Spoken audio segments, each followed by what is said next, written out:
Say greetings, viewers. Thanks for joining me out in the shop today.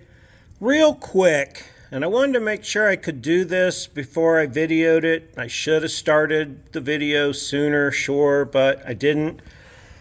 This is a warranty water pump on a timing set I did like just 6,000 miles ago.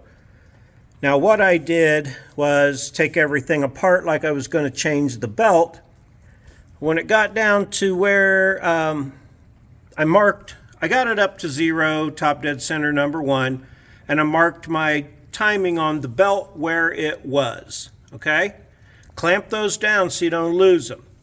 Go down here to the bottom and mark that so you don't lose where it goes, but put a clamp on it so your belt don't come off, all right? Next thing I did was remove the tensioner. I took the tensioner off. It's right here. I took it over to my vise and recompressed it. I used a pin. I keep these pins because I've had to do this before. When you have it all set and you take the dog's going ape shit over here. When you have it all set and you take the tensioner off, you get slack on this side. Okay, turn this CH like just enough to take the tension off the water pump, okay? Then unbolt your water pump, take your studs out around where the thermostat is, and you can pull that water pump off without taking your timing belt off, all right?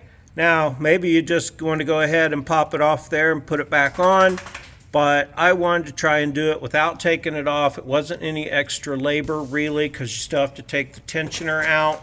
So enough about that. I'm going to put it back in. I'm going to clean the surface and put the new water pump back in. And yeah, bolt this all back up together. But if you've watched how to change a timing belt, you know how far down to go to take all the front stuff off. And yeah, so hopefully that will help someone, maybe. I know I didn't show it, but it's so hard to video down in there when you're working anyway. But yeah, take your tensioner off, recompress it. Make sure you clamp your belt all down first. Turn that bottom just a hair. Now when I put the water pump back on, I'll turn it back just a hair so all the slop is on this side when I release the tensioner again, okay? So just a few minutes there. Hope that helps. You have a question, ask. I know it's a how-to video kind of without showing you how to, but I told you how to. So hopefully that'll help somebody. Maybe not. I don't know. Appreciate you watching. Take care of one another. Be good. Love you. Appreciate you. Have a super great day.